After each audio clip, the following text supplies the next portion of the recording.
ગુજરાત ભાજપ પ્રભારીની વરણી, ભૂપેન્દ્રસિંહ યાદવને સોંપાયું સુકાન।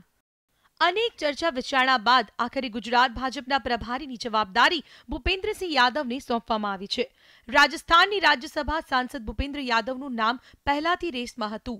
એવામાં ભાજપ હાઈકમાન્ડે ભૂપેન્દ્રસિંહ પર ભરોસો મૂકી પસંદગીનો કળશ ઢોળ્યો છે। યુપીની જીત બાદ ગુજરાત ભાજપે 150નો લક્ષ્યાંક નક્કી કર્યો અને આ જ લક્ષ્યને પાર પાડવા હવે ભૂપેન્દ્રસિંહ યાદવને સોંપાયું છે ગુજરાત ભાજપનું સુકાન।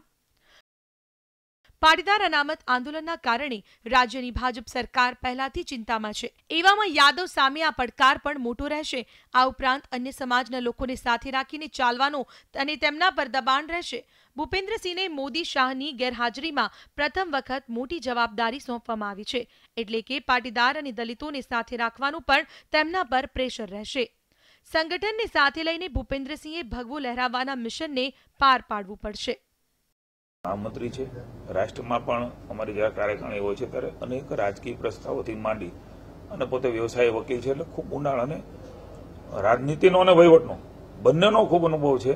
હમણાં જ એમણે જીએસટીનો આખો રાજકીય પ્રસ્તાવ એ એમણે તૈયાર કરેલો, એટલે અમને એનો અનુભવનો લાભ મળશે। ગુજરાતથી જાણકાર છે, ગુજરાતમાં અનેકવાર પ્રવાસ એ કરી ચૂક્યા છે। રાષ્ટ્રીય યોજનાના ભાગરૂપે મંત્રી હતા ત્યારે પણ અહીંયા આવ્યા હતા, એટલે અમને આનંદ છે અને 22 તારીખે તેઓ આવવાના છે, કારોબારી એટેન્ડ કરવાના છે, એમનું સ્વાગત કરવાના છીએ।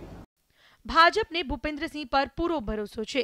એવામાં યાદવની રણનીતિ ગુજરાતમાં કેવી કામ લાગે છે તે જોવું રહ્યું। Bureau report, ETV news.